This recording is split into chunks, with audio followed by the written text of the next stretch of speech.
What's up, my mathletes? That's right, Mr. Muscarella coming at you. And in this video, we are going to take a look at graphing the cotangent function and filling in a table of values and talk about domain and range and vertical asymptotes, all things magical about the parent function for cotangent.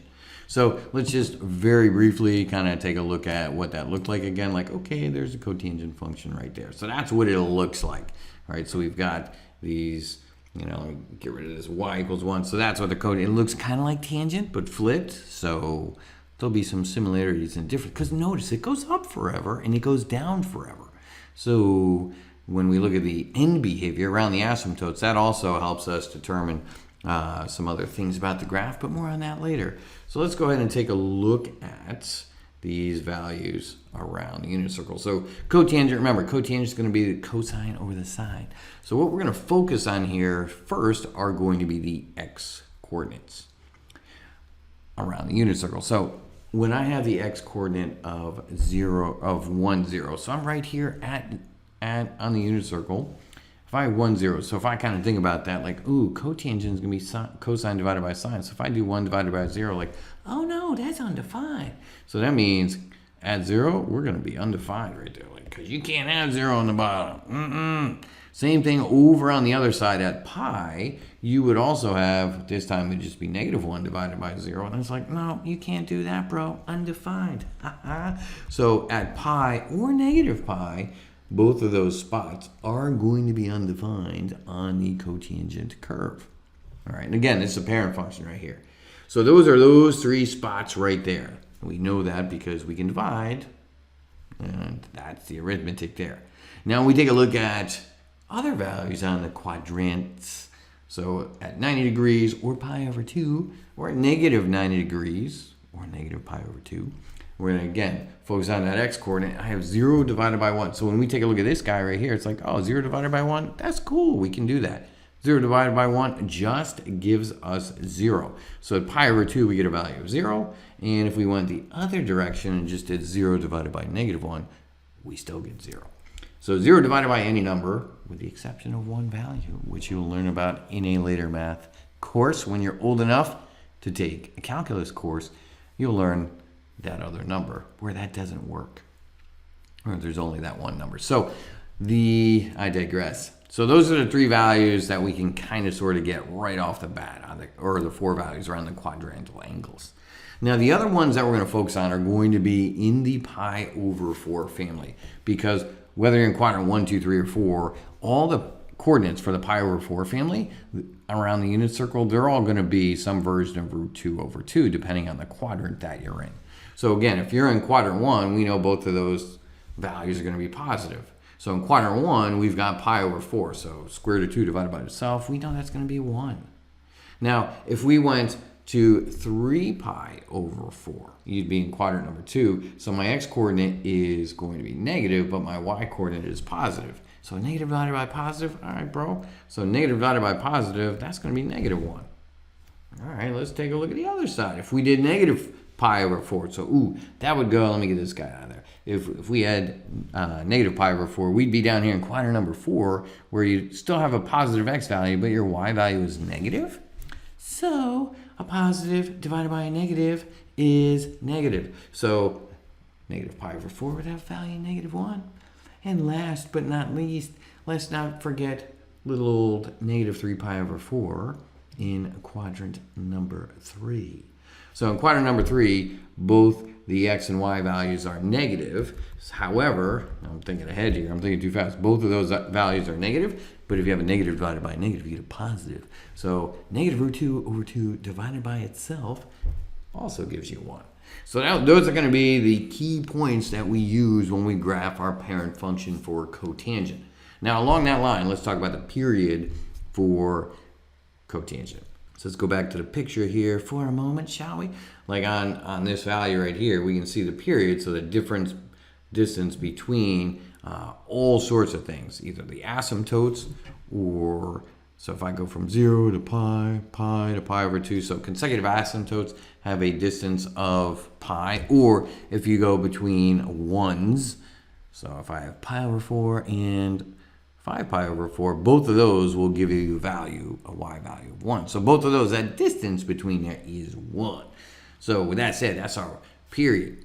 So when you have a period of pi, to figure out what the units are, we'll still do that same kind of general formula. We're going to take whatever the period was, we're going to divide it by 4, and that's going to give us our units. So period divided by 4, and that's going to give us pi is our period divided by 4. So that means, let's go fill out the graph then, shall we?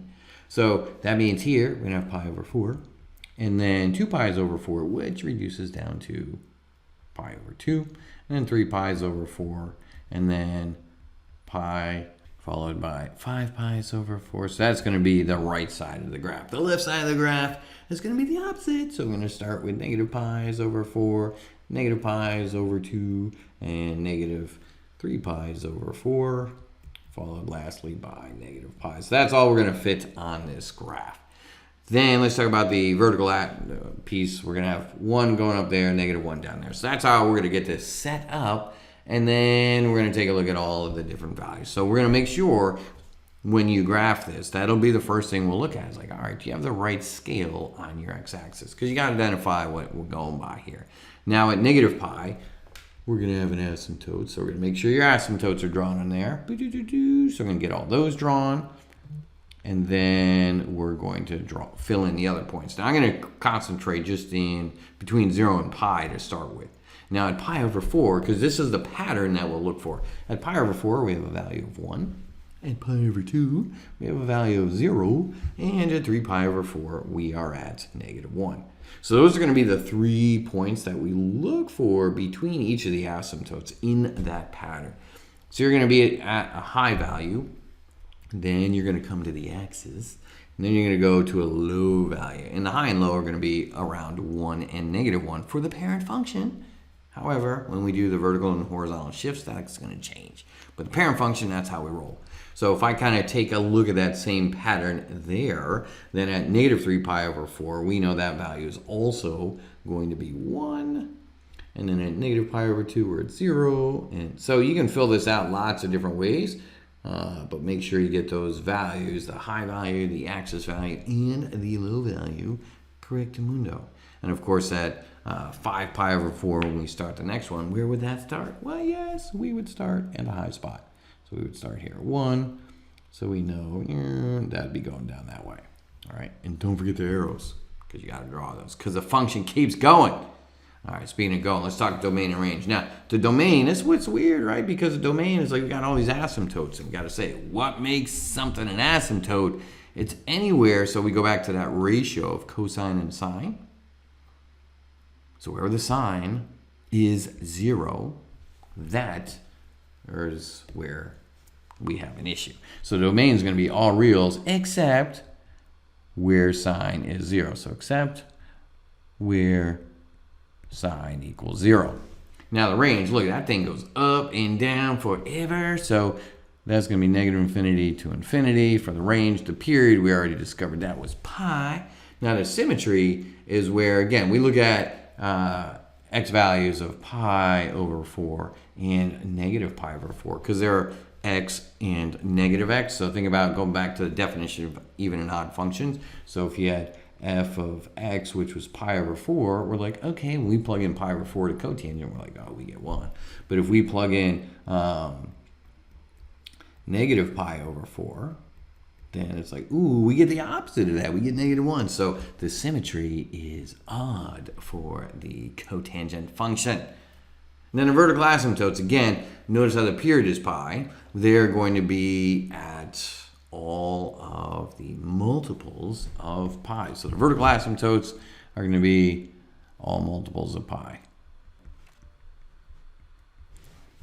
So we will get more into the weeds on these kinds of things later on. But you're going to have 3 problems to practice so we can check ourselves before we wreck ourselves. And we'll go through that a little bit more. Because when you go to find the vertical asymptotes, so one of the things you'll have to do is find the vertical asymptotes for tangent. And notice for the tangent one, they occurred at pi over 2 and negative pi over 2. So we'll talk a little bit more about this. But you're going to basically set that blop, whatever's inside the parentheses, you're going to set that equal to pi over 2 and negative pi over 2 for for tangent. And cotangent, that one's going to be a little bit different because you take the black part and their vertical asymptotes were at 0 and pi. So again, we'll come back and we'll talk about that a little bit more in the next video. But that's it for this one. So I'll catch up with you in a little bit. Make it a great day. And I'll catch you later. Peace.